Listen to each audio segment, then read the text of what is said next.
Well, good evening, everyone. Welcome, Oh, welcome, welcome. I see Ronan is in the house. Eric's in the house. Linda, where you at? where's our I'm sure stalker? she'll show up. She's been lacking sleep and having some stuff coming up and that. So, but thank you guys for being here.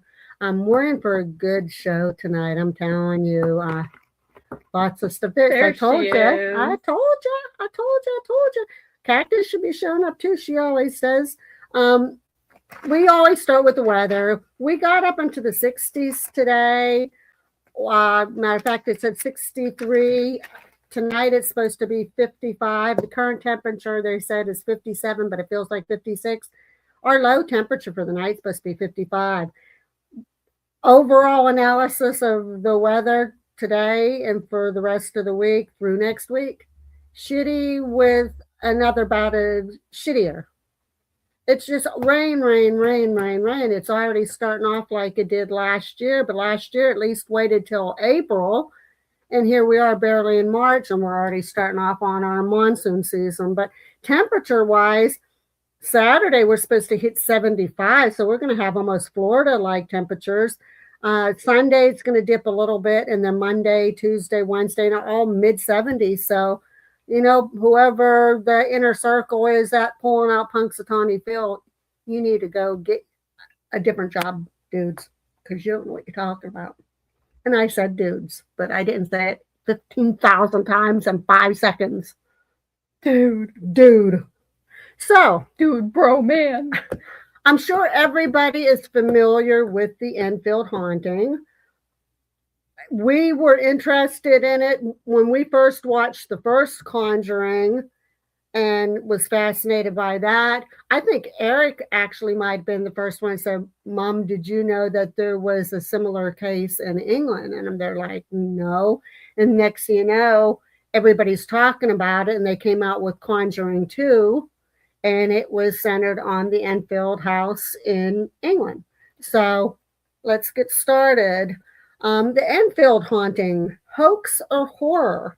The case that rocked the world, August 1977. A small council house in Enfield, North London.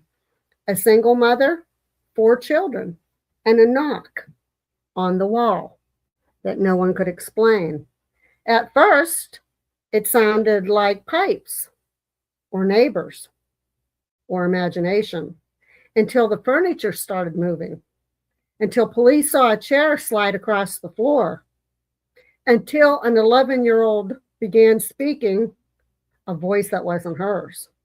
Was it a desperate cry for attention, an elaborate hoax, or one of the most documented poltergeist cases in modern history? Tonight, we're stepping inside the house that terrified a nation and brought up the inspiration for The Conjuring 2, which now anybody that watched Conjuring 2, you're going to know there was a lot of elaboration in that on it. It's a movie. Hollywood does their thing. The directors need their little bit of greenies there coming their way, so they do make up a lot of stuff. So we're going to go into the background. I need to take a real quick drinky poo. We're going to go into the background and what happened. Now, anytime I'm saying anything, reading anything, and when Gabriella, you can, don't worry about saying, hey, sorry for it. No, interrupt.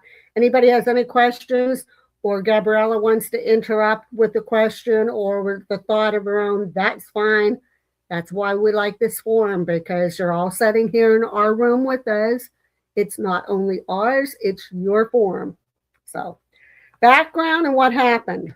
Events took place between August 1977 and 1979 in a modest council house at 284 Green Street in Enfield, North London, England. The Hodgson family, mother Peggy and her 4 children. Now, 2 of the children, Janet, who was 11, and Margaret, who was 13, were the main targets, the main characters in this whole mystery. They reported strange phenomena beginning with knocking sounds and furniture moving on its own. I will say it was interesting that, because we watched part of the documentary the other day, and it was interesting that they didn't bring up Ed and Lorraine Warren. I did get a little information on that in here. That'll be in here.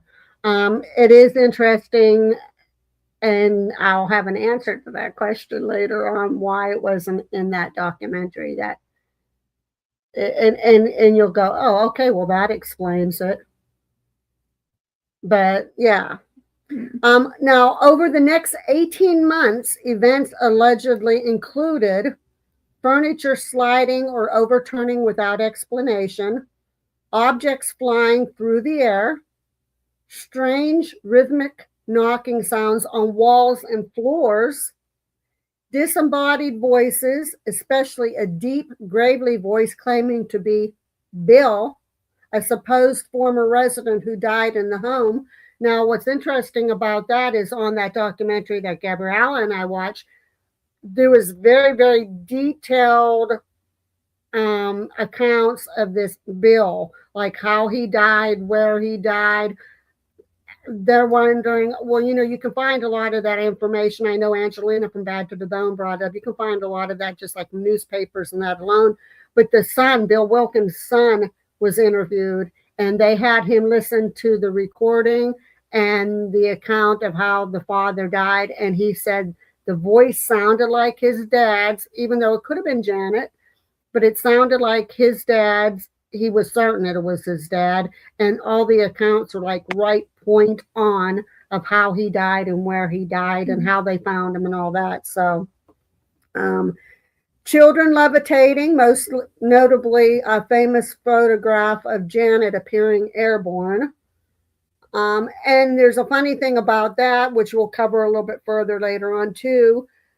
That is one of the biggest, most controversial things of this whole story, is that one particular picture, which Gabrielle will bring it up here. I'll have to bring it up. But two neighbors said that they drove by the house and midday, and they said they had to like double look up because up in the bedroom window and the curtains was open, and they said they could see Janet like levitating horizontally across the room, and they said they can't even explain how she did that. The one neighbor was an older woman, and she actually went home, and she said she went straight up her stairs and went on her bed and lay down and tried to see if there was a way she could force her body up in that type of position, and she couldn't do it, which Gabrielle and I said, well, why would she even do that? But apparently she tried. But two different neighbors said that they saw Janet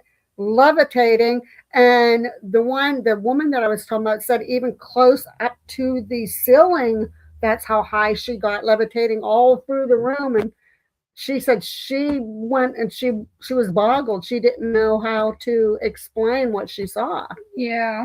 So, hello, cactus. We play a game called Sled Surfers, and I chose Cactus as my little guy. Just a thought. Okay. So, and then there's audio recordings and photos taken by journalist investigators, which Gabriella just showed that one. That was the one that I didn't actually show it. Oh, okay. But I will show it. The one that she's going to show is the most famous one that has all the controversy and that around it. They said it could just be simple girls jumping off beds. This one. This one right here. Oh, Lord. It's taking me to a whole bunch of different sites. Lordy. That one, I can't really. Yeah, if that one right there, that. Why didn't it? I don't know. This one. Yeah, so, but that was a lot of them. Then they took a lot of pictures like that. And some of the pictures, when we was watching on the documentary, they said that they were fake. But the one investigator that they called in, Morris, he actually, in some of these incidents, he was restraining her, holding her, and she was still almost levitating in that. So it's just, I guess, up to the viewer what you think of the case itself. Here's one of the photos where he's kind of restraining Yep. her from. There's some where he actually was holding on to her real tight to keep her from being able to levitate.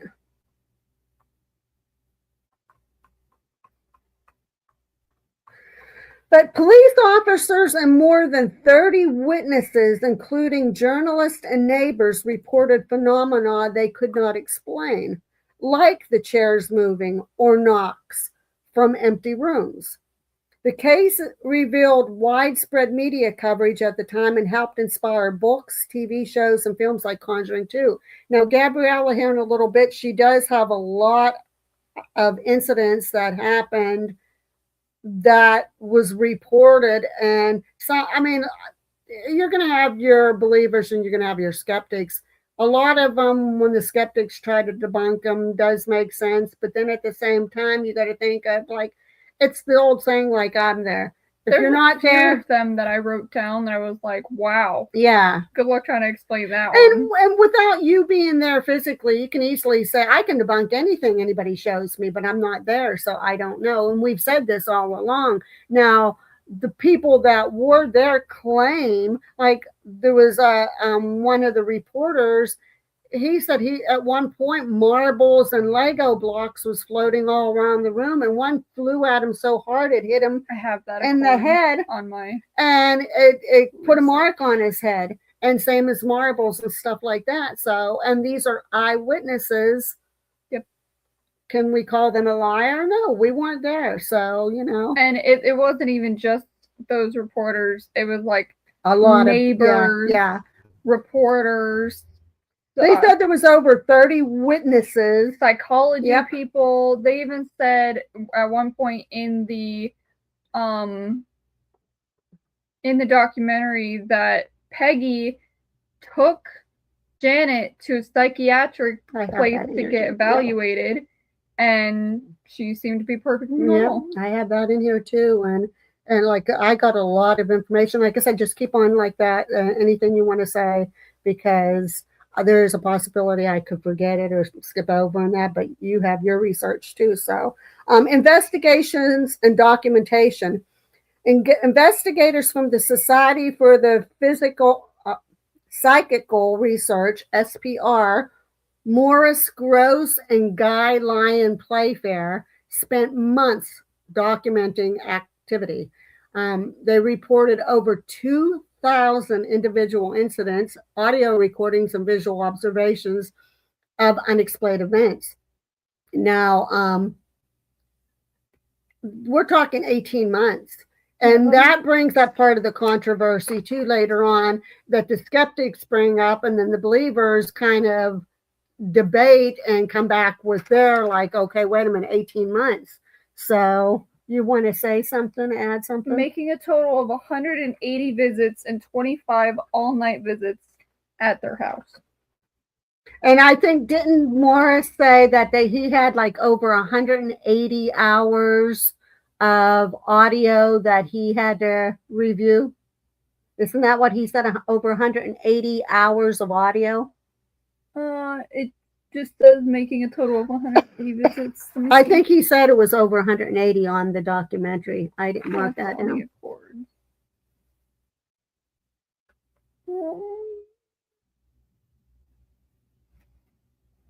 Well, while you're looking for it, I don't. Some of the most striking claims involved the voice phenomena and objects moving when no one was visibly nearby. Anybody got any questions thus far? Legos are believed they What's the documentary name, Kiwi? I just think it was called The Enfield Haunting, and I'm trying to think of who the... Oh, hold on. I can go on my YouTube. Yeah, Gabriella will look that up. I'll go on my history because Mom uses my account on her TV. Sue me. Even though she has a perfectly good account of her own. You already had a lot of good stuff on yours, so they're like, why should I go on mine? Well, you already had a lot of good stuff on yours. Plus, a lot of times when we watch Daz and Will and that, you already had it on there, and Shane Dawson and stuff. What am I doing? I don't know. You're looking for The Enfield Haunting, that documentary we watched. You watching? No. No. Where? She'll look for it as I continue. Some of the controversy and skepticism, and this, of course, like we said, this remains so highly debated, and I don't know unless, well, they're still alive, but unless somewhere before they all pass, somebody comes out and say, "Hey, wait, we faked it all." But there's things in there I'm finding it hard to believe that there was fake. How do I get? Linda says Legos have a life of their own. It was on YouTube. We were watching it, Linda. It was called The Enfield Haunting. Hold on, I'm gonna find it. I think it was listed as shit. Well, I know. I'm just saying until you find it. I think it's a documentary, The Enfield Haunting, and then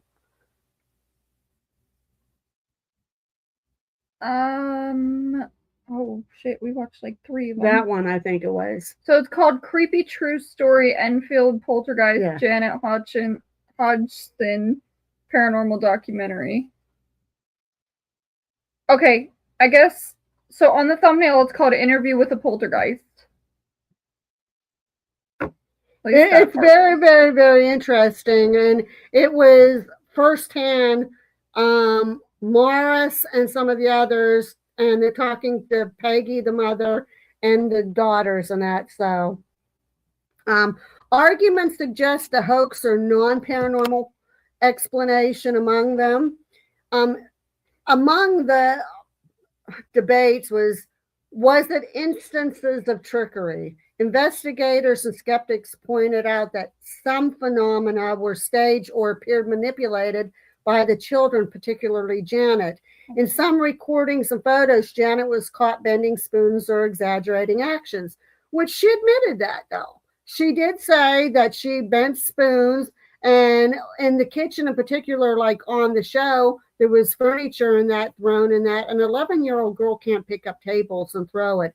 And as far as the spoon bending and that, she said she did it, but she also said she was threatened by the demon, that if she didn't comply, then family would get hurt or she would get hurt. Yeah, I believe the same thing, Linda. She said, I believe there are poltergeist aspects, but also they added to the story as kids do. Yeah, and they admitted that, though. They did admit that. So, you know, and it could be simple, like when we said when we investigate, or I use Twin Paranormal. Well, I don't know. The thing that bothers me about the whole thing is the interview with Bill Wilkins. Like, they're saying that she couldn't have made that voice because she was only 11 years old, and doing that voice for so long would hurt your throat. That's for medical. That's medical. But the thing is, when you're young, you can do incredible things with your voice forever and not have anything happen to it. And another thing is that she was smiling the whole time through every single one of these. I feel like being an 11-year-old girl who's supposedly being taken over or possessed, that she would be more frightened instead of smiling the whole time. That's where I'm kind of half and half on, because people react in different ways. And it was just like I was going with when we do investigations and I use Twin Paranormal. After you get so scared to a point, you kind of start joking and laughing to lighten it up. This voice and that was going on over 18 months. And it's not the fact that she was making the voice. It was they had a medical explanation how deep. It wasn't your regular vocal cords that you were using. There's a part in the back of your vocal cords where you can create that voice. Pretty much any, especially 11-year-old, can create, and it comes from a place behind your vocal cords. And the medical experts say that if you do it for 5-10 minutes or so, you're already going to put a strain on it. But if you're doing it over and over and over and over for a period of time, you're going to be in a lot of pain, and you're going to cause damage. That caught my eye, though. They said, oh, she never showed any like discomfort or anything. You can, in some of the interviews, you can see her going like this, or like. I think it's because she was hiding, because you could see her faking some of it. So you can see I don't know. It's you weird. Can clearly see her faking some of it. The one clip in particular, she's going like, she answers when they ask her a question. She's going like this, and then she moves her hand away slightly, and you can see they said you couldn't see her lips in that move. No, you couldn't see her lips move, but you could see this part moving where you could see that she was making the voice. So I think they did already debunk that some of the voice was hers. And even when they did the analysis, they said there was a lot of similarities that matched her tones, but there was some that was so deep that if she was continuing to do it for a long period of time, it would have caused damage or a lot of pain for her. So I mean, she definitely faked a lot of those voices, no doubt. She definitely faked it. It's just weird because, like, you would think being an 11-year-old girl with interviewers at your house about a crazy experience. But then again, you get an 11-year-old girl. You're nobody. You're from a poor family. You're living. You don't have a father. You have your mother and your siblings there. And all of a sudden, you become a star. You're all over the news. You're on the media. You're something. You know, some kids like that. That's exciting to them, no matter how traumatic it is. So you have to kind of look at both. It's just a weird case because they said that she was the most outgoing of all the kids. Yep. At the place. But the thing is that even during like the interview, she didn't seem like that outgoing person that everybody was saying. But Morris said that when they were there investigating, there was times she pulled pranks off on them. Well, yeah, if you remember. Kids. So yeah. So and that's the whole point. They're kids and they're gonna do stuff that adults certainly wouldn't do. And if you're all of a sudden a star and you're all over the news and you're something special, you're going to get kind of, but I mean, there is both sides to it. Like there's some of it, I believe there's some of it that I'm there like, come on, give me a break. You can see her vocals actually moving in some of them. You could. Not her lips, but you could see this part here when she was doing that guttural, when she was actually doing the one that she could produce. You could see that part moving there. And I think that's why I do have a clip that I'm going to show you guys, and hopefully it comes through good. And it said, ventriloquists do weird voices for very long times. Yeah, but not really, really deep. And Cactus brought up the screams that if you go back and do research, most of those metalheads and that does a lot of that screaming and that, they don't show it, but they have to go and take vocal therapy and that from it because it's really hurting their vocal cords. And those same people after a certain period of years usually you can use a certain part of your throat that like it like opens up your throat where you can do that voice. You can, but we're not talking about vocal cords either. We're talking about that for that real deep guttural. We're talking about that part in the back. And a lot of them after they ruined their voices. Who was that? There was a couple singers. I'm trying to think. Not Carrie Underwood. Kelly Clarkson had to go and she had to have therapy because she strained her from the notes that she was hitting. She strained her. But that was higher pitch.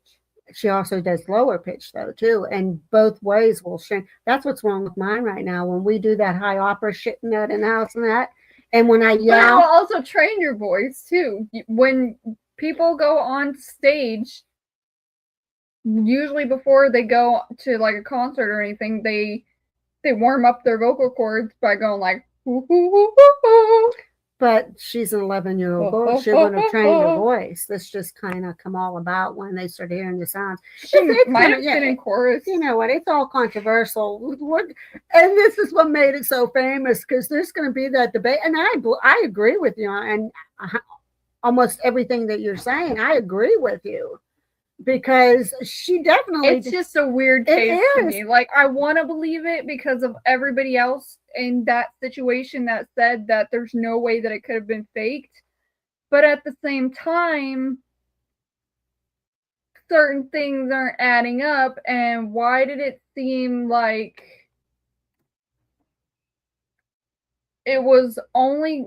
They focused pretty much on Janet. Yeah.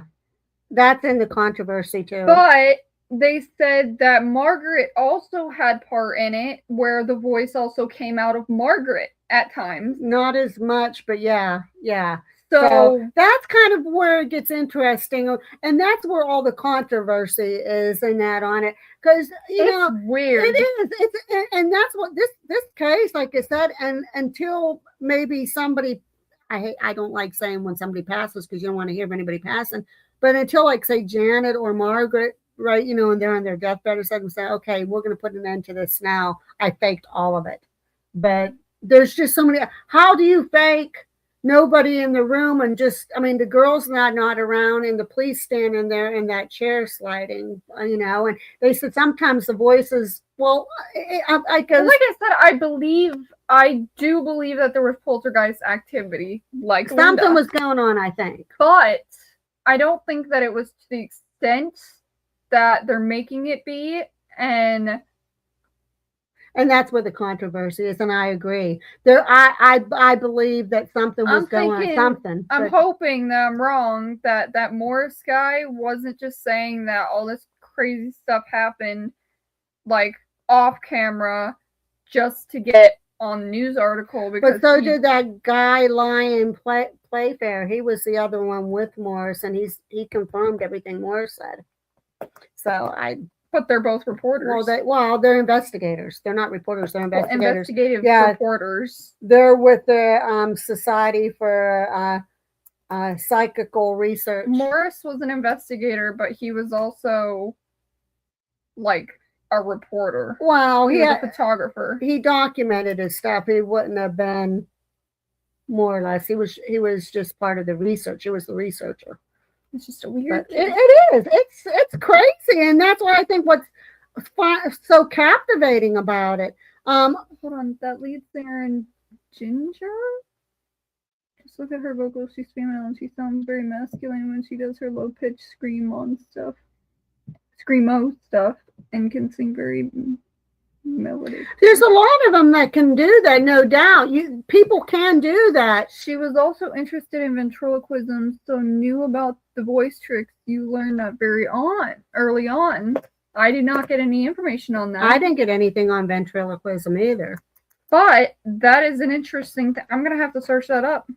Well, I know there's a couple people done on the Enfield before, and I know one in particular did a big thing on it, and half the shit she pulled out was not factual. I'm going to say that right now. I'm going to have to do research on the ventriloquism thing, because if that's true, that would explain how she was able to do the. Oh yeah, absolutely. But again, like I said, you could see her. There's not even a dispute. You could see her moving in some of the audios. You could see. And that was another thing too. Before we get on with it, because I'm losing it. She kept on saying like that the voice came from behind her or beside her. And if that was true, then why could you see her? The one clip that we watched in particular, he said, "Where's the voice coming from?" And how was it coming out of her? Yeah, she said it was from behind her, but that was when she had like her face like this, and she could slightly, and you could see it move. That one, I have no doubt in my mind that was fake. I have no doubt in my mind that one was fake. It's the other ones where it got a lot deeper and more guttural. That when they didn't, are weird. Like that one that I'm gonna show. They did analysis, voice analysis on, and that's the thing is they did voice analysis on it, and they said you can hear Janet's voice in it, but behind Janet's voice, they said was something that was not Janet's. It was something that was too deep and something that she was not able. But they said her voice was blended in with that guttural. So that's what I'm saying. A lot of it, I have no doubt, was Janet. But there's those few incidences there where you have that big question. Oh, I will say another thing that is interesting too, which I have a lot of the like accounts, incidences that happen on here, like I think 23 or so. Something like that. But one of them is hearing like barking and like a dog when there's no dog in the house. And they checked there was none outside or anything like that. There was, because when those barking was going on, they had some of the reporters and I go outside to see if there was any dogs or anything out in the neighborhood. And also through like this Bill Wilkins voice, you could hear like growling, like a guttural growl. Yeah, I'm gonna be a bitch. I'm out of the percentage. I'm gonna be real out of the percentage. 100% fake. I'm going to say 90%. I'm going to put it up high. I'm going to say 90%, maybe even a little higher, is 100% Janet. 100% without a shadow of a doubt. But then you got that 5 or 10% doorway there where when they even Like did the they flying now, objects and stuff. yeah, then you're there like, okay, wait a minute. And that's where this case comes so interesting. And it's like you're left with those big question marks floating around, like, what did I just watch? What happened? And again, until somebody actually comes out and say, yeah, it was all faked. Let's see. Psychological elements.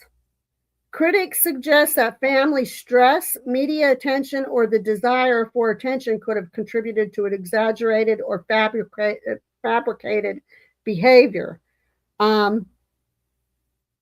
They did, this is what Gabriella is saying, because she was a single mom with 4 children and the father was out of the picture, and they were in financial stress and they were under all kinds of stress from the knocking and everything else. They did take Janet into psychological counseling, and they put her in the hospital. They did countless testing on her, and the conclusion was that she was a perfectly normal child, that there was nothing unusual that they found, and they laid that part of it to rest. And they said, yeah, of course, stress, being not having a father in the picture, and that's normal, but all the testing that they actually did, which was extensive in the hospital, all was inconclusive. There's nothing came out of it, and she passed them with flying colors. She was a normal, average 11-year-old girl. So they had to toss all of those theories kind of pretty much out the window. Yeah, the flying objects made me wonder because the cops were there to see that. And the neighbors and the one reporter, like I said, with the Lego block, they had said marbles were floating around.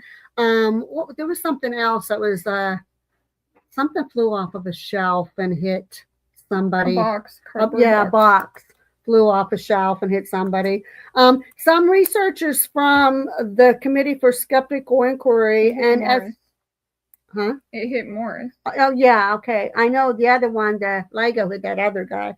And SPR members such as Anita Gregory and John Beloff were unconvinced by the evidence, pointing to inconsistencies in witnesses' accounts and the possibility of imitation or performance by the children, which a lot of that, the children, especially Janet, she was the center of attention and she was doing a lot of shit. She did say she did it. Even Morris said she was trying to pull fast ones off on him, and he caught her trying to pull fast ones off. I typed in, was Janet Hodgson into ventriloquism, and there's 2 things that caught my eye.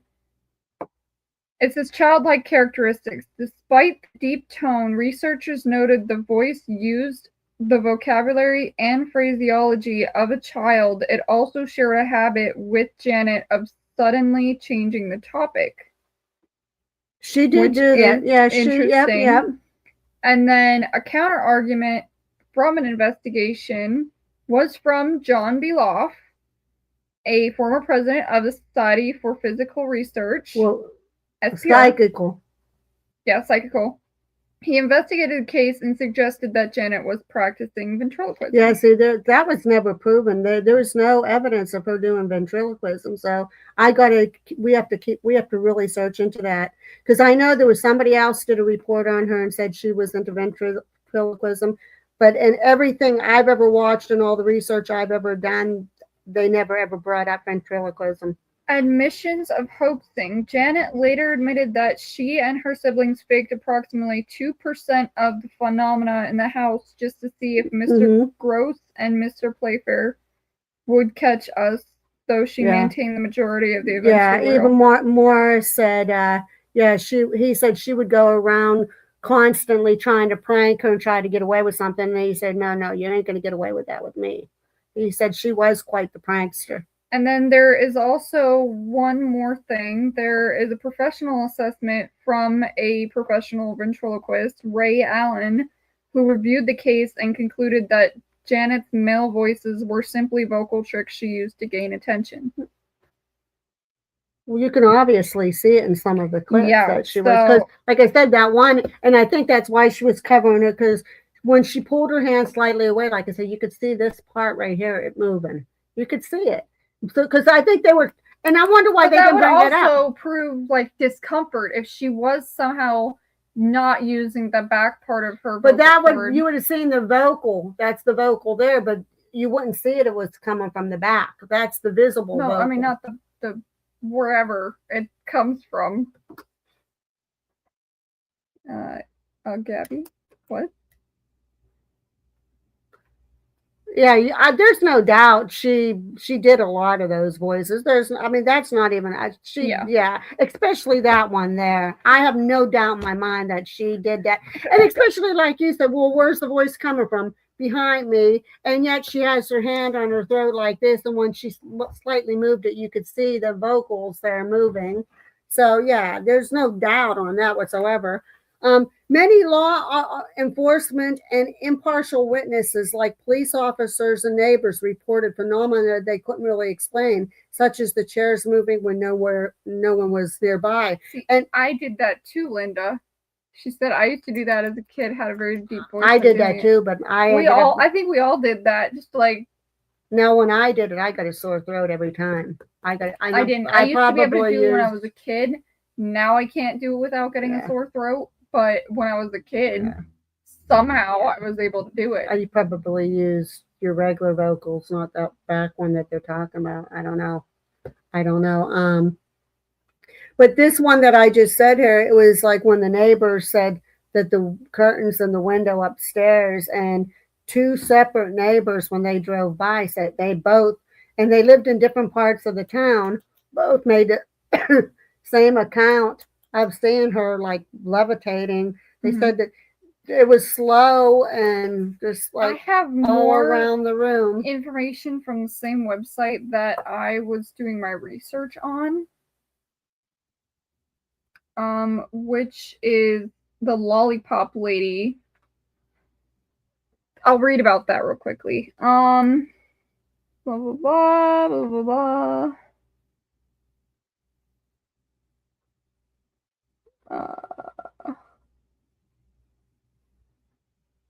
Hazel Short, she was known as the Lollipop Lady. Short told Playfair that she had been walking toward number 284 to pick up her lollipop sign, which she normally concealed under the hedge at the front of the house.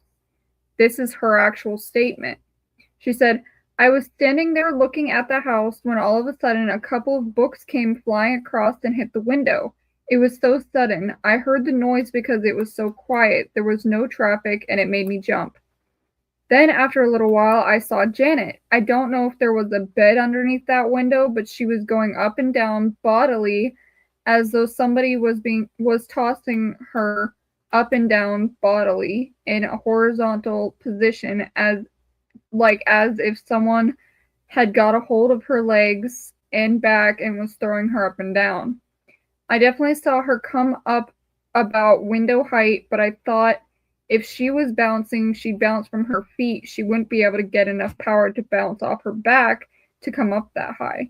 My friend could see her as well. We both could see her." And that's what that older lady said too. And she said, that's what I find. Me and you both laughed at it. She said she went straight upstairs to her bedroom and laid on bed and tried to see if she could recreate that. And she said, you can't recreate getting up that high, especially in a horizontal position. So I think there's more accounts from. Well, you'll do those with your other ones too. Let's see.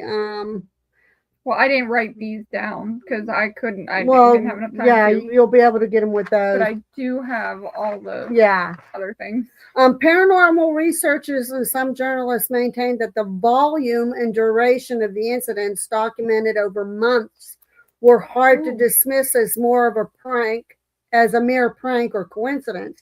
And that's the biggest thing is if it was just happened for a short period of time, they said then they could automatically dismiss it. But considering that it went on for a period of 18 months, they said that's a hell of a prank to carry out for 18 months. But kids are kids. So. Vocabulary similar to hers and not the supposed ghost. Has anyone investigated the effect of puberty and poltergeist? Funny that you say that, because in the interview itself, they said that poltergeists tend to go after prepubescent. And I had that. And on one part of the interview on that documentary, they said at one point Janet just started getting her period. Mm-hmm. So her hormonal and she changes. Was home alone, and it seemed like it got way worse. So, and that is here in some of the research that puberty and pre-puberty and stuff like that. So that definitely could be a factor. Yeah, there's a technique to it. My son tried to teach me so it wouldn't hurt my vocal cords. Yeah, I don't know. Like, Chase can do the screamo thing, and he was like, "Oh, you just gotta open your vocal cords and do it that way." I was like, "I can try, but I'm pretty sure that it's gonna be the same as if I was on like a roller coaster and was screaming my head off. I'm gonna lose my freaking voice." So I tried it, and I think that's why my voice is so fucked up lately, because it did not go over very well. Like I was doing something there for a while with my voice. And now that's why I'm so hoarse a lot all the time. I really fucked it up by doing that. So I obviously wasn't doing it right. But supporters of the paranormal interpretation point to audio recordings of the deep voice and repeated unexplained events as compelling, even if not conclusively supernatural. Now, there's going to be, as we go further, and then Gabriella will get her accounts on that. It's a roller coaster. It's up and down because for everything that the debunkers, the naysayers say, the believers come back and they say, well, it's like a 50-50 because it's like half of the people in the paranormal field believe that it was a hoax. And then the other half are like, no, there's questionable things. I'm like, in between that 50-50. Yeah, I think me and you both are in the same as I believe something was going on there. Obviously, I think something was going on because it brought attention immediately. I don't think they expected to go to the caliber that it did. And when it did, I think then that's when all the fakery and the trickery and that stepped in because they started getting attention. It was bringing attention, and with attention comes more activity. Exactly. So I think that's where a lot of the, hey, this happened actually before, but let's exaggerate it now and make it more, like that. Just keep on bringing intensify it. I think that's what happened after it went to the media and got all that notoriety. Then the fakery and the trickery and a lot of that really started pouring in. Yeah. Legacy and modern views. The case remains one of the most documented and debated poltergeist cases in history, exactly because it attracted many witnesses, media coverage, detailed records, and mixed interpretations. Even some involved investigators admitted that if natural or deceptive explanations exist, not all phenomena can be fully explained away. Now, descendants of the Hodgson family, including Janet, have continued to say that some events were genuinely real, even if not every incident was supernatural. Now, Janet even come out, even on that documentary, she said, yeah, some of it was fake. She said, but she says not all of it was fake. She said some of it was real. And that is the big thing that's keeping this going, because she did say it was fake, but she also said not all of it was fake. And that's what's keeping this controversy going on. I think another thing that kind of like confuses me is her as an adult talking in the interview. She doesn't seem like distraught or like it was a horrible time in her life or like, I feel like what you would feel like You would think that it would crying, maybe. Yeah, you would think that it would bring up. She was very just like disassociated. I don't know. And I'm not. I'm going to sound a little bit rude, and I don't mean it that way. It's probably going to come out that way, but I'm going to sound a little bit. Janet, as an adult, seems like she's off. Like, she seems very disassociated with like everything. Off. There's something. Maybe it was the trauma of the real parts of it. Something's off with that girl. But you would think the same would be with Margaret too. But she's still like a happy-go-lucky. Most of everything happened around Janet, though. So, but they were both living in the same house, and she saw all of this happening to Janet. I don't know. That's again. That's why there's all this controversy. It's just it's a messed up case. It's a messed up case. Here's the summary and facts versus controversy. I'd love to watch the documentary. Can you link it in the description? Yep, let me do that real quick.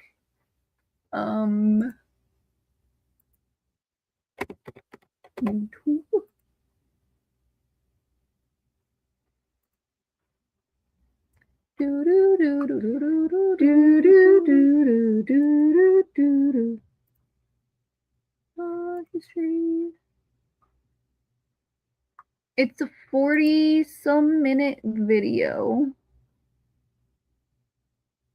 I think it's that one.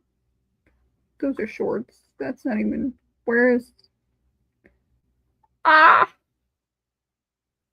might have to.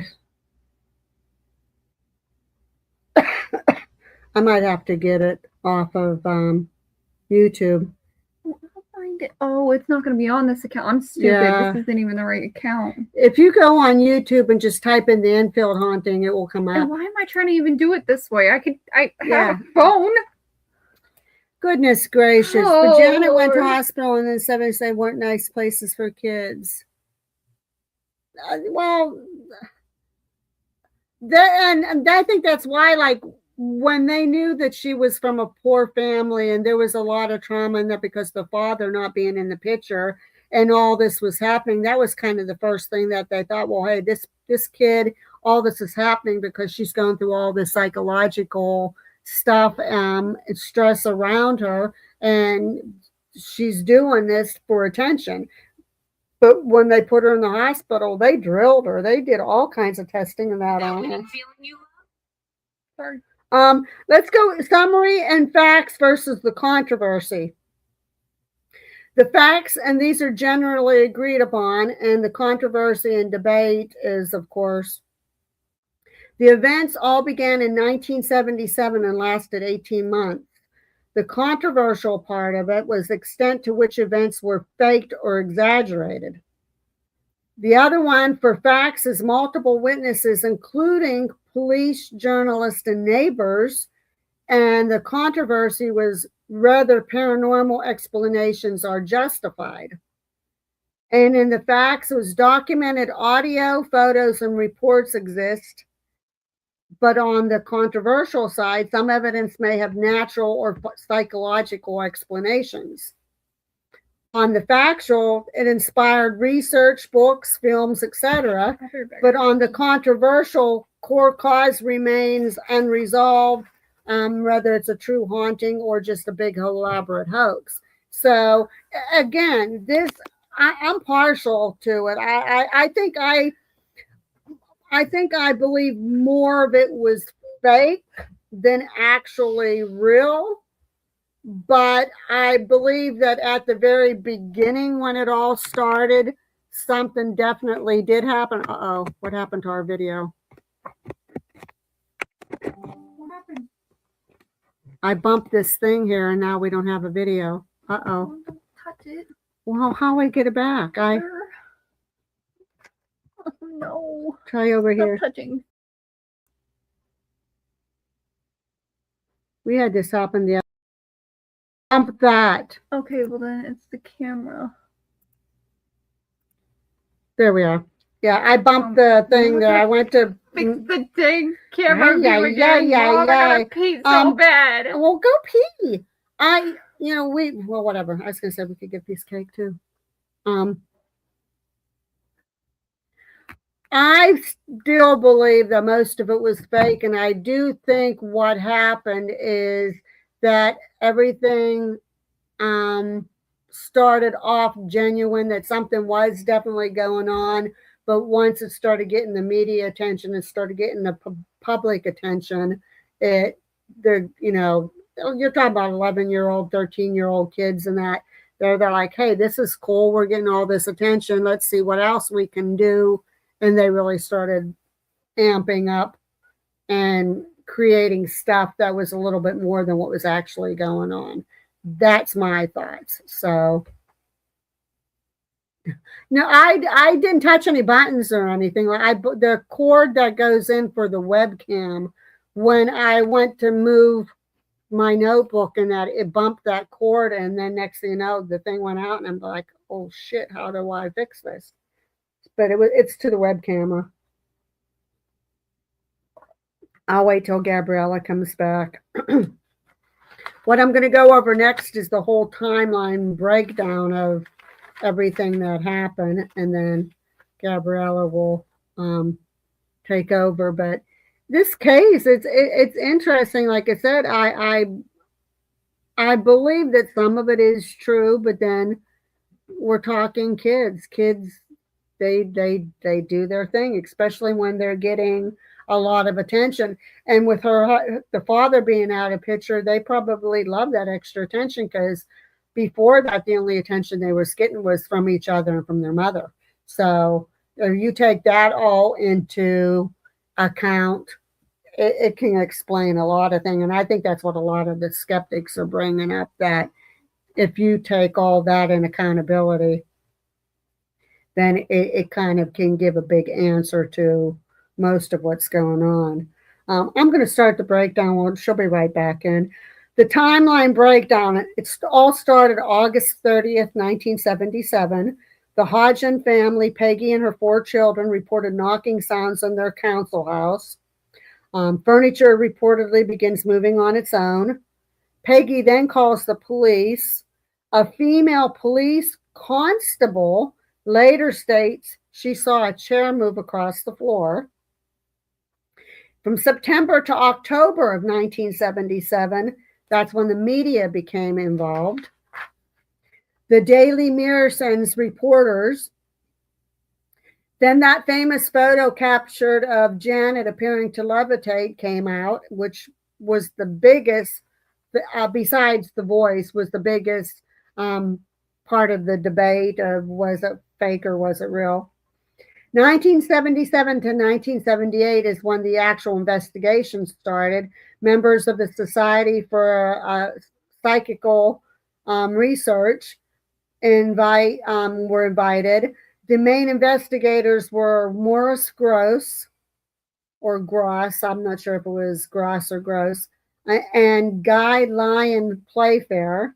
They claim, excuse me, they claim to have over 2,000 recorded disturbances, objects thrown, and the one reporter to get hit in the head with a Lego, disembodied knocking responses, a deep male voice speaking through Janet, which some of it's debunked, some of it's kind of questionable, which we've already talked about. The main one was Bill, which was supposed to be Bill Wilkins, who was a prior resident in the house. He actually died in the house. And if you see my thumbnail on Facebook, that chair that was in the thumbnail, that's kind of like the chair that was in the house that he died on, passed away on. The claim details about his death, recordings captured the raspy voice. Skeptics argue Janet could produce the sound herself. 1978 escalation. Janet allegedly levitates again. Curtains got ripped down. An iron fireplace reportedly bent. Now, Morris said they saw, and they tried to debunk that in many ways. Matter of fact, it's on that documentary of how that fireplace that happened to it, and they couldn't figure that out. And that was one of the big things that they're left that big paranormal question. The family did briefly locate. In 1979, activity declined, and then phenomena gradually stopped. The voice recordings, Gabriella will pull up some more of those or some of those and play them. She spoke in short phrases. Some of them sounded guttural and strained. They claimed specific details about Bill, that prior resident that was in the house. Now, skeptics note that Janet was seen speaking without moving her lips dramatically. And there was that clip. Now, it was on the movie. It actually did happen where they did have her put water in her mouth. Matter of fact, I believe it was on that same documentary. It could have been on another one where not only did they have her have water in her mouth, but they put tape over her mouth. And they had asked her questions and she answered the questions. And then when the session was over, they pulled the tape off her mouth and she spit out the water. I think the attention, from what I know, according to the research, the attention dropped away when they relocated. And it seemed to, because it was mainly centered on the two girls, especially Janet, that when they relocated, it kind of, if there was a spirit in there, like, okay, you know, and it could have been too, they were getting older. So they never really gave an explanation of why it suddenly dropped, but that would be another big check mark in the skeptic side, that when they moved, but then the mother passed away in that house, I believe. Or no, she's still alive. She's still living in the house. That's what it is. The mother still resides in that house. The kids moved away, I think, but the mother still resides in that very house. Medical tests showed that she could produce the voice using her vocal cords, but then again, they said that it's not the vocal cords itself, it's that part behind. And we talked about this before, that if you use it for duration, this is medical. This is not me saying it. I'm not saying I believe it. I'm saying this is what the medical people say. And obviously, it can be produced, but for periods of time, like 18 months, I know anybody, even like singers and stuff, and that they have to have that therapy. And somebody lost they actually had to have reconstructive on it and they were well-known singer. Was it Shania Twain or I wish I could remember who it was. Supporters argue the voice continued for long periods, which would be physically painful to fake. Some responses occurred when Janet was unconscious. So they're saying some of those voices literally came out of her when she was in REMs or she was in an unconscious state. That's like, I guess Morris tried to disprove it by putting water in her mouth and taping her mouth. That's what I was just telling him. Yep. And so, I mean, that's indisputable. Yeah, that's what I'm saying. There are some of those incidences where if she's sound asleep and she was an REM and he put water in her mouth and taped her mouth, like I'm so confused on it and I don't know what to think. You know, it's such a great, interesting case, but there's so many. For everything you say yay, somebody's going to say nay, and you have to believe both sides. Like, I mean, and that's a great thing about debating and believing and being skeptical. There's no problem with anybody being skeptical. But then again, we go back to that same thing that I've always said, unless you're there seeing it with your own eyes and hearing it, we can't say anything. Yeah. You know, that's the whole big thing. That's why it's so like controversial. Yeah. Especially for me, because like I said, I believe that there was poltergeist activity and that the voice. And for us being investigators, like we're like, if that's real, that's some freaking cool shit going on. But it's also, but then for everything you say, okay, well, there could be an illogical explanation, and that's the great thing about proof. And then again, we're going back to square one. Unless you're there seeing it and hearing it with your own eyes and ears. It's the levitation photos showing Janet in midair. Big controversy. Critics say she's simply jumping off the bed. And some of them, it looks like that. Some of them, it clearly looks like kids playing on the bed, jumping, pretending they're flying and all that. But when you get the two neighbors saying that they're seeing her in a horizontal, like but not floating. only that, they say that like her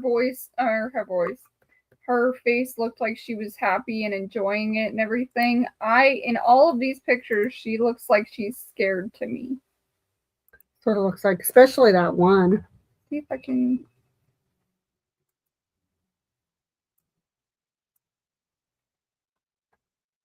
Well, that did absolutely not a damn thing. I'd have to. What is this here? What is that?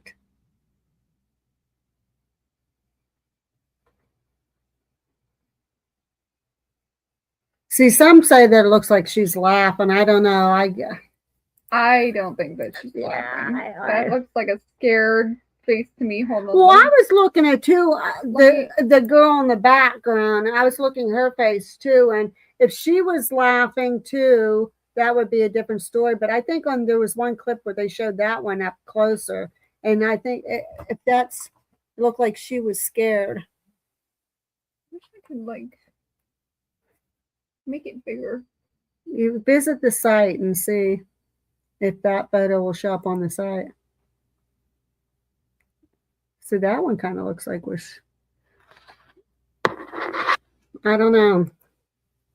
I think it was one of these. And some of them they're saying yeah, see?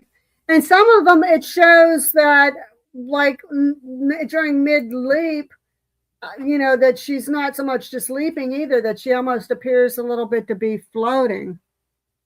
She looks floating there. I mean, kind of like her legs are straight. You don't jump with straight legs. I don't, unless she jumped off the bed to land on the floor. That's what makes these pictures so controversial. Like that one looks like she was just jumping, but look at her face. Yeah. She looks terrified. And like I said, then again, I looked at the other kid in the background. That would be Margaret.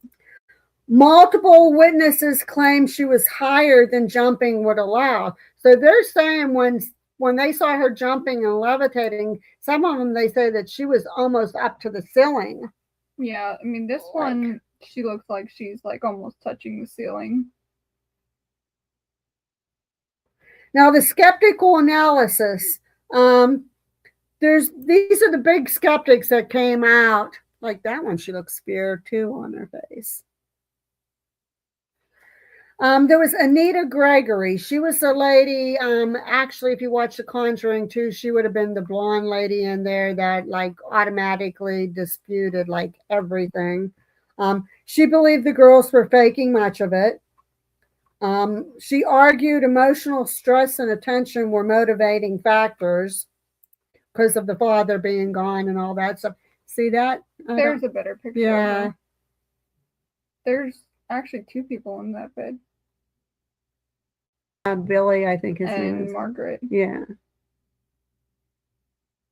I don't know. Well, she had two brothers, though, right? No, one brother, three girls. What was the other girl? I don't remember what the other girl's name is.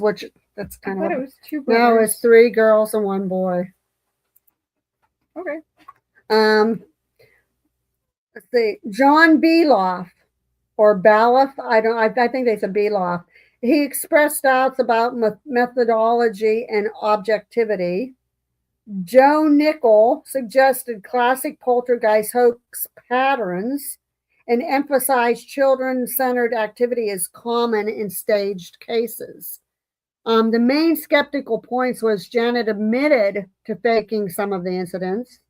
Activity often occurred only when she was present, and no continuous controlled observations were made, which there was continued controlled observations made. Right. There's two boys and a girl? Yeah. No, two girls and two boys. Margaret, Janet, Johnny, and Billy. I thought I thought it said three girls and a boy. Well, that would probably be Peggy then. Oh, okay, they put a the mother on it. So what happened to that? Why? What happened to the other boy? And I wonder why the boys they didn't show them a lot. Well, I know it's so focused mainly on Billy was the one with the speech impediment. yeah on the movie though. I don't know if No, that he was had he does yeah. okay. And Johnny, they never mentioned him. Where's Johnny? He was kind of just like, You have to and go. he was only 10. He was 1 year younger than Janet and was never mentioned. But you know, that's sad because there was a whole family there, but they focused on the girls. But the attention seemed to be on all the activity was around the girls and the mother witnessing it too. So I don't know. It does look like jumping. I mean, no doubt, and that's what the big controversy is because that's what they're claiming that she was jumping. Matter of fact, I think even Morris said that that was a big hi Addie was a big part of the controversy too, is because some of these incidents look like she was jumping, and Morris said she actually was jumping, but she wasn't. This is how Morris explained it. He said that the photographs look like she jumping because she actually was, but she wasn't jumping on her own. She was jumping from a force that was making her like jumping, but kind of carrying her too at the same time. Yeah. Like levitating. Yeah. So, supporters. This House is Haunted was a book that was written by Guy Lyon Playfair, and he was documenting the whole case. The supporters argue that hoaxes can't explain all events. And plus, police witnessed the phenomena, and so did neighbors. Activity occurred when children were restrained because they said there was a lot of times they restrained the children and they were having all this other act, like the stuff being thrown and stuff floating around, and even him holding Janet in his arms trying to restrain her because something was literally trying to pull her away. So I don't know. Then they said their volume and duration that it lasted for 18 months, and they said it would be very hard to sustain a prank for that length of time. They didn't say impossible, but they said it would be very, very hard to have a prank going on for 18 months.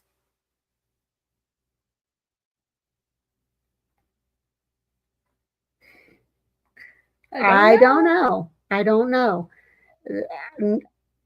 Who are we to say somebody can prank somebody for that long? That'd be kind of like sick to be pranking somebody for that long, though. But then again, we're talking about kids and they're getting attention all of a sudden, which they didn't get the attention they thrived for before.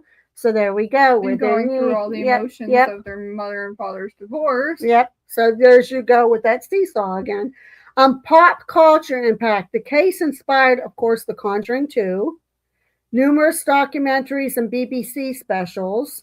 Now here's where the Warrens come in. The Warrens did show up there, but they were only there briefly. They really didn't have the involvement. If you watch Conjuring 2, it showed like that they were a big part and actually helped them. No.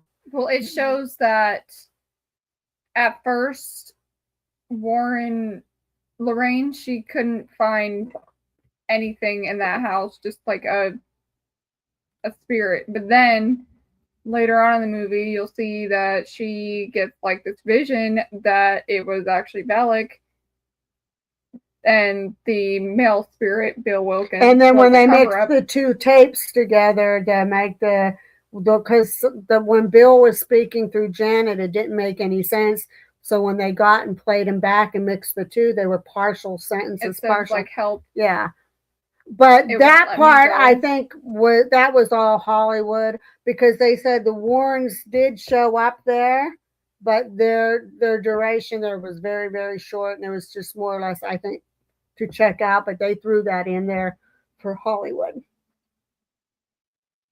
for just movie sake. Psychological and social context. Some modern interpretations suggest the family stress with the father being absent. Financial strain, media reinforcement, attention psychology, and possible dissociative behavior. Well, then I'm confused then. What was the Warren's, input on the whole thing? Did They just wanted to check. I think that they went in and I think that they really didn't get much because she, like you said in the movie, it initially showed that she didn't pick up on anything. And they just said, well, this case is not something we want to be involved with, because it said that their duration with the Enfield haunting was very, very short, and they really weren't involved like the whole media said they were.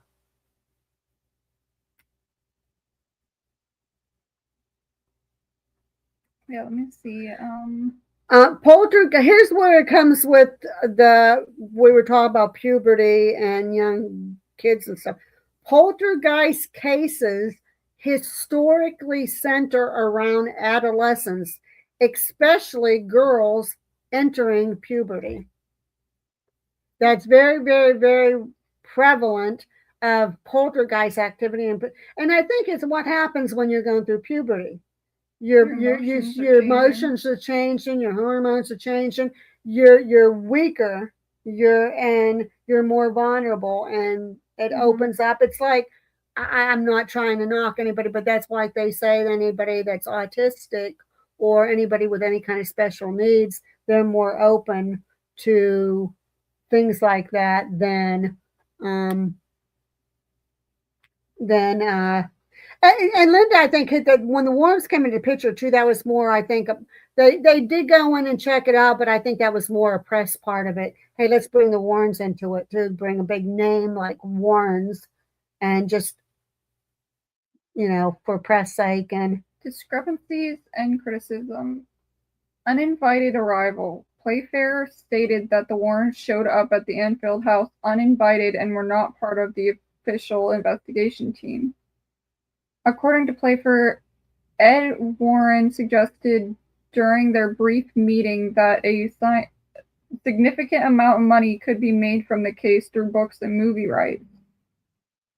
Unlike the years-long investigation by the SPR, the Warrens' direct experience with the house was limited to a very short period, reported by some as only one day. And I think that was the period of time too in the 70s and that when the Warrens were actually coming out, and some of the things they were doing was already starting to be controversial, because there was already the Amityville horror and all that, and a lot of that stuff. I don't know what the Amityville, but things like prior to the Enfield, they were bringing out, and automatically was going into a book, and it was going into Hollywood, and they were making money off of it. And I think the press had a lot to do with that too. And then it says the Warrens' assessment, supernatural conviction. The Warrens concluded the haunting was genuine, with Ed Warren specifically stating that inhumane spirit phenomena were occurring. Atmospheric evidence. Ed Warren described a dangerous, threatening atmosphere inside the small house that could not be recorded, though he claimed other phenomena like levitation and spirit voices were documented by investigators. And demonic classification. While the Society for Physical Research viewed the events as poltergeist activity, the Warrens insisted it was a case of demonic possession involving the Hodgson children. And they said that that's where they kind of said that they were using the spirit of Bill Wilkins to disguise. I think it's sad that Ed Warren suggested during a brief meeting with Playfair that a significant amount of money could be made from the case through books and movie rights. That's what caused problems with the Warrens. That's what started questioning their reputation. That's when all that started with the Warrens a lot, when they started pulling off that shit like that. They're saying it was all about money. Boy, where does that sound familiar? Apparently, according to this Reddit thing, it says, my favorite thing about the case was the Warrens showing up and claiming the kids were all possessed and the mom kicking them out. Okay, here's the big controversy question now, and then you can go into your witnesses and stuff and that. The big controversy question that came out is Janet later said some of it was faked, but not all of it. Now, that statement alone is what kept this case alive. If she would have never said that statement, they probably would have debunked everything. Mm-hmm. But with her saying that out of her own mouth, that some of it was faked, that she admitted that they faked some of it, but said not all of it, that's what kept this case alive. Otherwise, it might not be still going on. Was it a clever, sustained hoax? A mix of trickery and unexplained events? A case of subconscious psychokinesis? That was Alexa. Media hysteria amplified by attention? And it says, you decide, can a hoax accidentally unleash something real? Well, if you believe in it enough, we already know. We did our research and something, yep. If you believe in something enough, it can. So, okay, let's rewind again. Okay, let's say that it did initially start off as something, but then it started calming down and they started throwing their fakery in it. But then did they start with the fakery and the pranks and the trickery and everything and the witnesses that they had?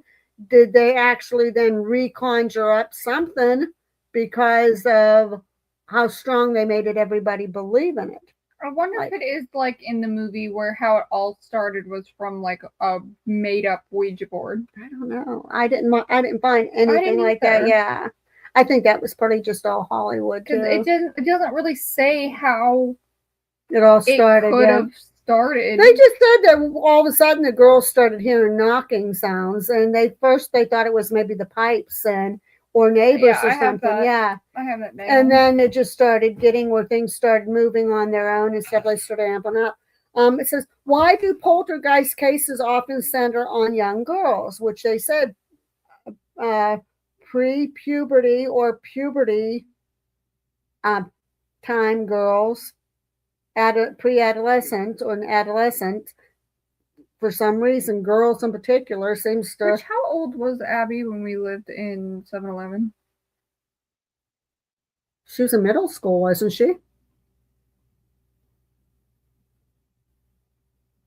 don't think she was in high school yet, was she? I don't know, because that's when she got scratched. Mm-hmm.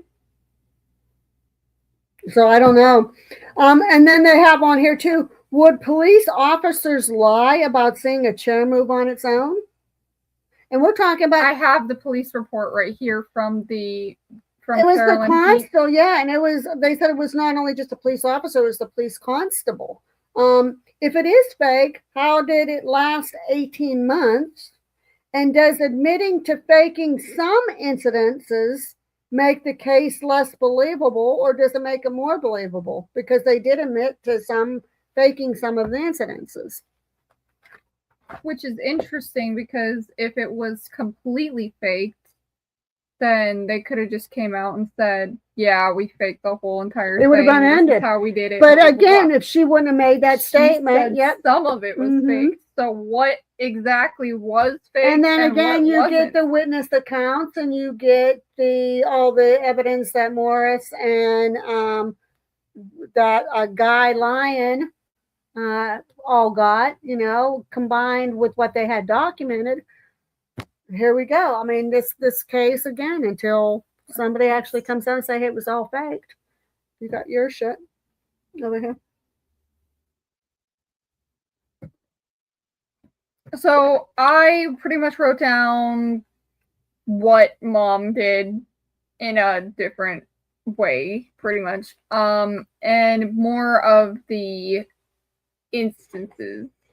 And I have like what the actual people said right in front of me that I could read. Did you say you have the police report right there? Yeah, this is Caroline Heaps,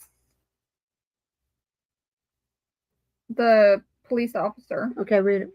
It says, on Thursday, 1st September 1977 at approximately 1 a.m., I was on duty in my capacity as a policewoman when I received a radio message to 284 Wood Street, Enfield.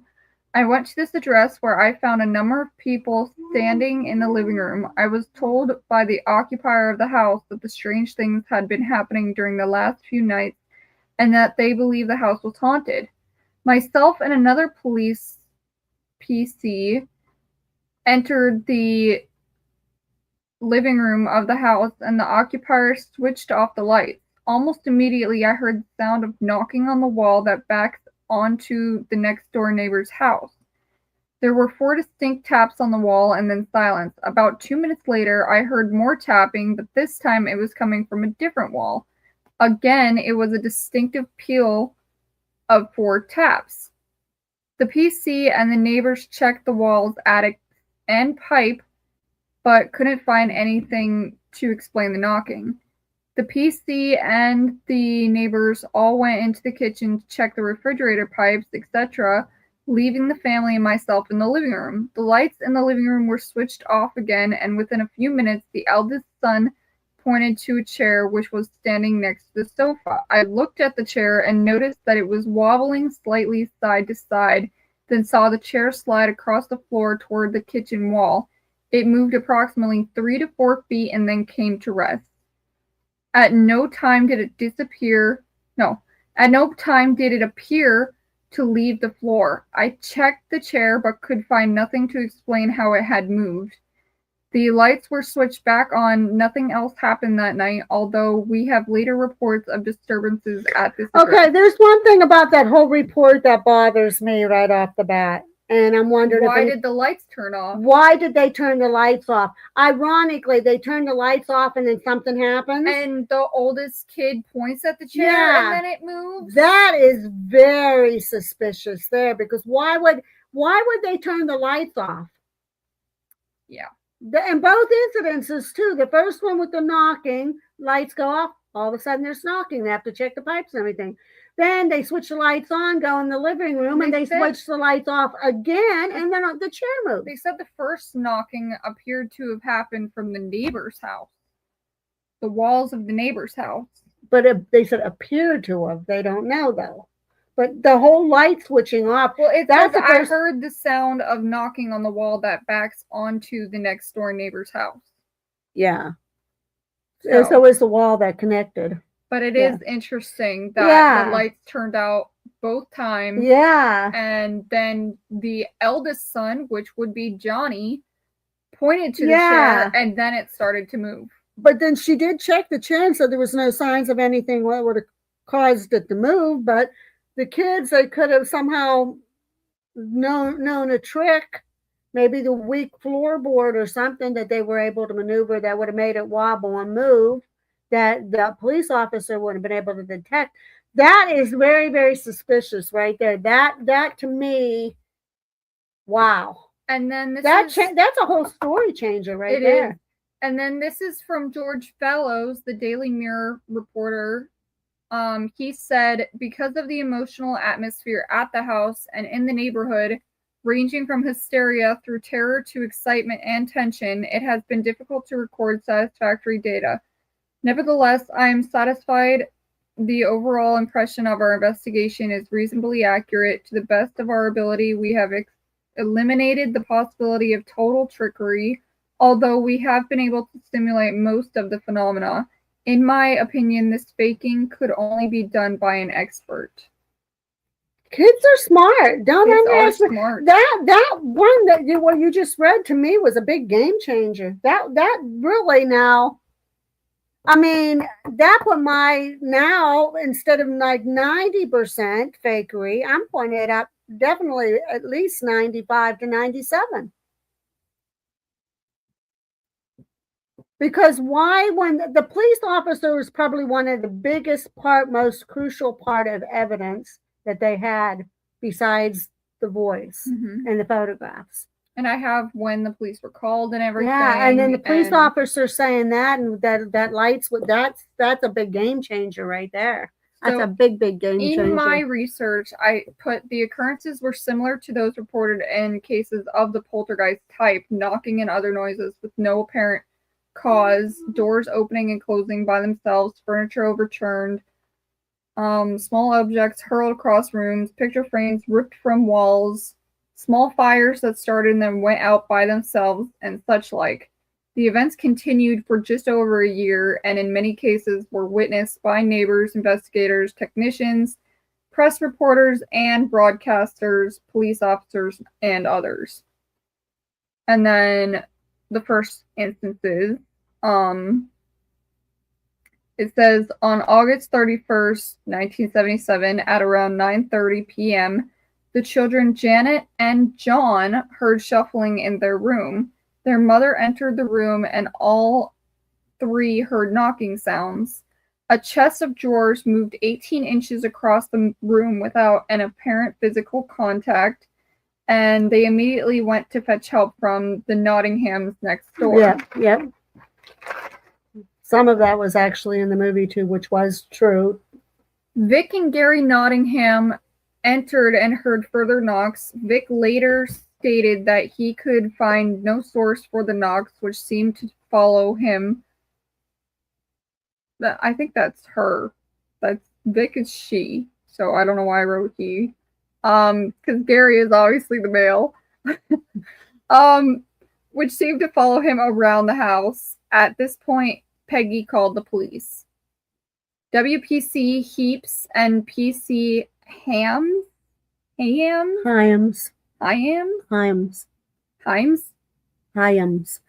Yeah. arrived at 1 a.m. Heaps witnessed the chair move 3 to 4 feet across the living room floor without any physical contact. There were further knocks. Over the next few days, marbles and toy building blocks, Legos, appeared to fly across the house of their own volition. Yeah, volition. Witnessed by members of the family and Nottinghams. There followed visits by council officials, clergymen, and others, but none of these deterred the phenomena, which continued unabated. On September 4th, Miss Hodgson phoned the Daily Mirror in the hope it would put her in... What the fuck did I write? Into... In town. Oh, in touch. Oh, in touch. With someone who could help. Reporter Douglas Bence and photographer Graham Morris visited the house. Both men witnessed flying objects, and the latter was hit on the forehead by a piece of Lego traveling fast. Yeah, it was that Graham guy. He said the bruise was still visible some days later. On September 7th, senior reporter George Fallows and photographer David Thorpe visited the house. On September 8th, Gross and 3 Daily Mirror reporters witnessed a loud crash, convinced that Hodgson's claims were genuine. Gross now decided to take on the case. During subsequent visits, he and others observed. This is where all of the freaking things happen. All of the instances. Marbles that flew through the air and landed on the floor without falling. Rolling. Yeah, that was in that documentary too. They said because if a marble lands on the floor, it's going to roll. But they said it would land and it would just stay right there. Yep, and they said that it was hot to the touch. Yeah, as well, yeah. which is known for like paranormal. I guess poltergeist activity. Yep. Doors and drawers that opened of their own accord. Door chimes that swung. Objects like teaspoons, cardboard boxes, fish tank lids that jumped. And then, this isn't where all of them are. Sorry, that's only some of them. At this relatively early stage, as many as 10 people not related to the Hodgson's family had witnessed the phenomena at first hand. Author-investigator Guy Playfair responded to an appeal to the SPR for assistance by Gross and arrived on September 12th, along with Rosalind Morris from BBC Radio for The World This Weekend. He and Gross worked together for more than a year, making a total of 180 visits and 25 all-night visits at the house. This is an incomplete list of events, incidences. Yeah, because they said there was over 2,000. Yeah, this is only like 24 out of the, I guess, 2,000 instances that were reported. Marbles and pieces of Lego seen traveling through the air at great speed, seemingly emanating from walls or windows. Yeah, because that's what they said in the documentary. He says that they would come from nowhere. They just appear out of nowhere. Yeah. And in the documentary, it kind of seemed like the mother thought that the daughters were throwing things at her, and then she had another thing thrown at her, and the kids were perfectly still on the couch, and she realized that something's wrong. Yeah. A teapot shook vigorously on a cabinet in the absence of any external vibration. Metal spoons bent, and the lid off a metal teapot was deformed. The shade of a bedside lamp tilted and then straightened. A bathroom door opened and closed when nobody was nearby. Cardboard boxes and cushions were thrown by an unknown force. A slipper was thrown across the room by an unknown force. A framed certificate was pulled off the wall, with Gross being the only one in the room. Yeah, I remember him talking about that framed certificate. A bedroom carpet was pulled up at the edge to form an identical shape each time, on an effect which Gross was unable to replicate. A settee was levitated and overturned in front of several witnesses. 11-year-old Janet was levitated and deposited in different places at different times. Kitchen unit doors slid open of their own accord. Tubular door chimes swung from side to side many times. Footsteps were heard when nobody else was present. Knocks, bangs, and crashes heard, not caused by plumbing, vibration, or any external sources. Coins disappeared from one room and reappeared in another. Small fires started and extinguished themselves without causing damage. Water appeared in circumstances not understood. Normally reliable electrical equipment like tape recorders, cameras, etc. failed to work. Apparitions were seen, partial and total. The iron frame of a built-in fireplace was wrenched from the wall. They have that in the documentary. Excrement appeared in inappropriate places. Oh, I didn't know that. Yeah, that one's weird. Written messages and the abusive remarks and swear words in a gruff masculine voice, apparently produced by Janet and sometimes Margaret. Wow. I want to know how there was shit. But here's the thing, too. Okay, let's get back to the voices. Literally found in random places. When voices came from... Okay, this is going to be a good question. If the voices came from both Janet and Margaret, when they did analysis on those real deep voices, did they match?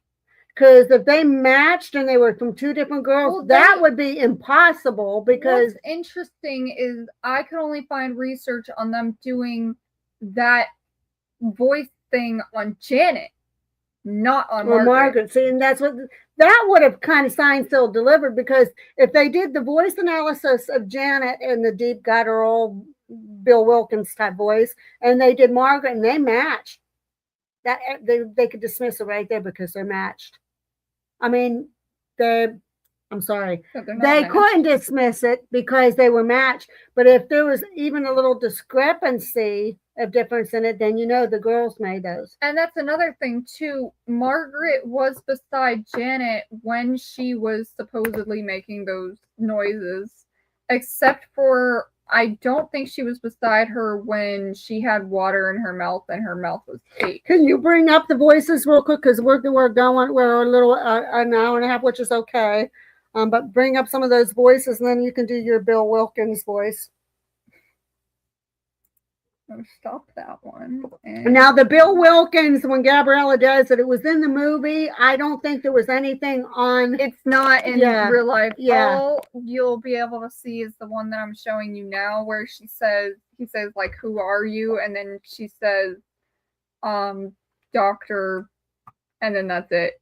Doctor wasn't. She just says doctor. Yeah, and doctor then it's something. Like growling. And then, but there like, was that guttural in that too, so we'd have to find. So let's put at it. What is that?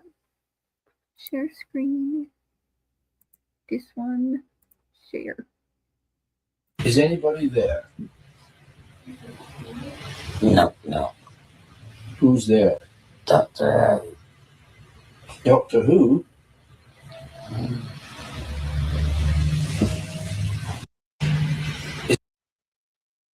There's that clip, which that's one you can, when she pulls her hand away, if you look real close, you can see the white shirt or whatever she's wearing underneath. You can see right here, even you can see the muscle or whatever of the vocal. And then there is in the movie.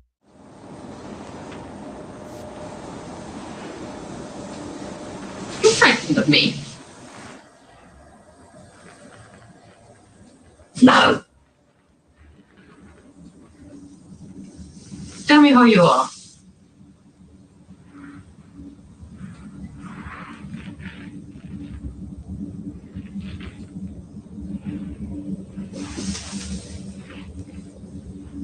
Go.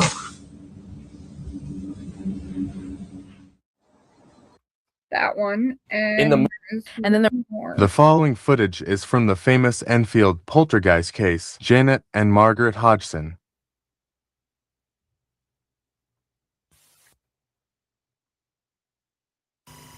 These teenage sisters believe they're haunted by a poltergeist. I was going to ask. Watch her throat real close. When the same question as I asked earlier. How many voices are there? 600. 600 voices. Oh, no, a joke. I could see her lips moving. How many really are there, Margaret? I think so far we've had 10 Three. sensible voices, but the rest of the names are absolute rubbish.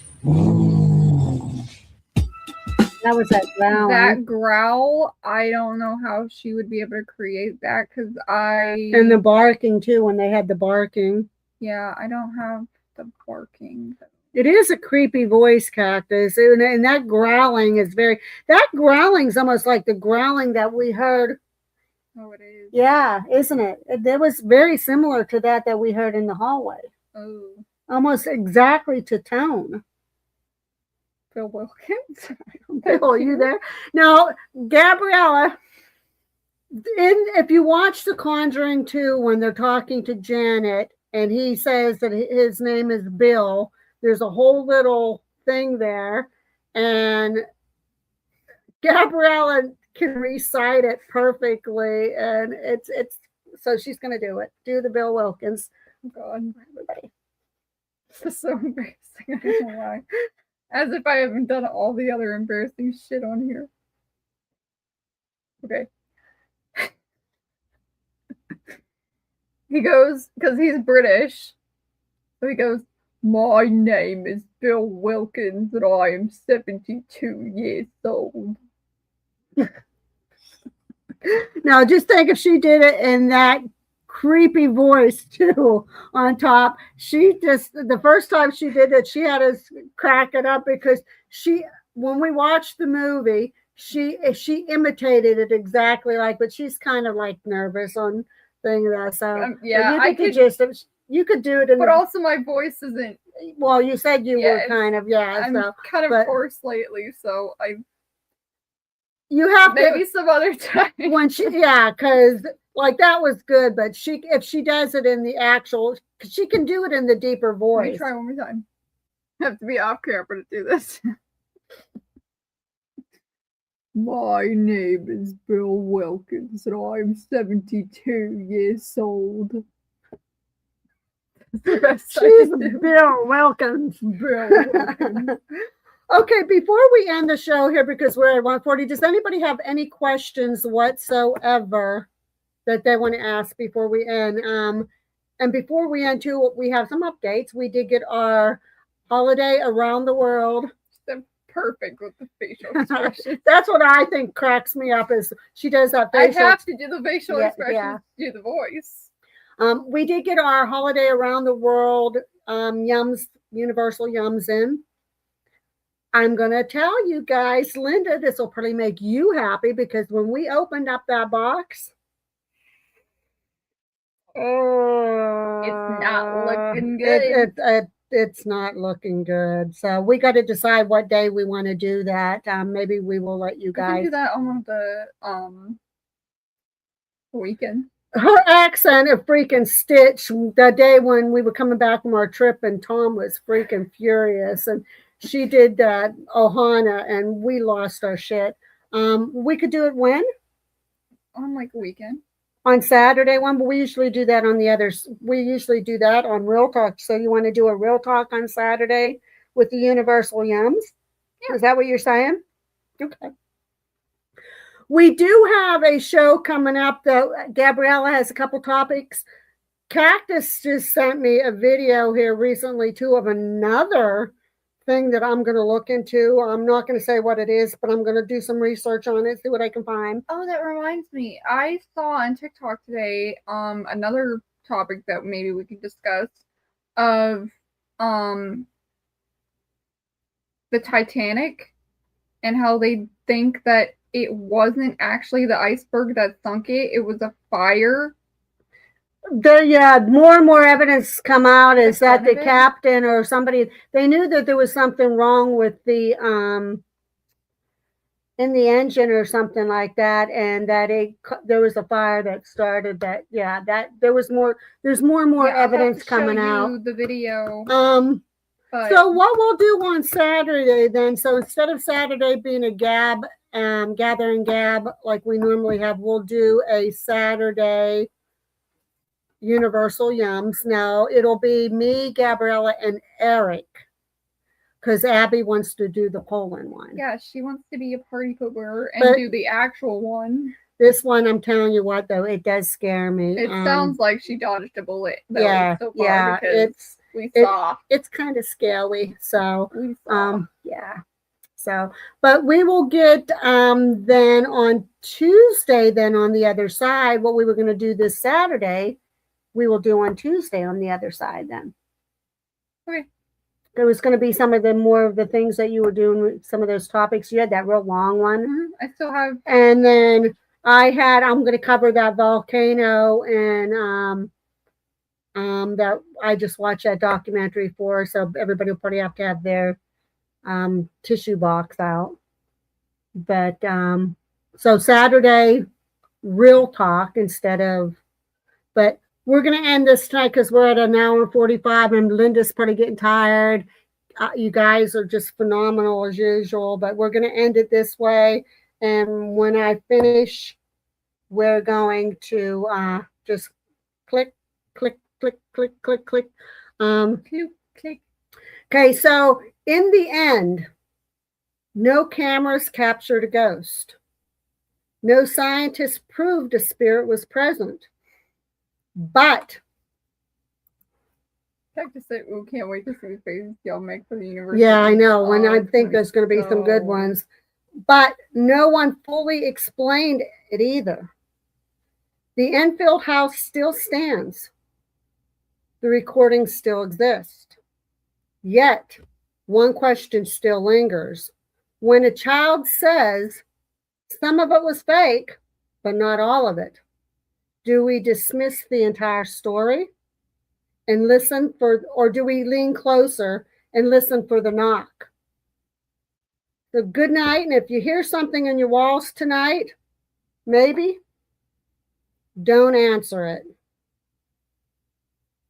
With that, we're saying good night and goodbye. Hope you enjoyed the show. That's not our outro. Try again. With that being said, we're going to say stay tuned and Peace out. I said we were going to end it different. Good night, y'all.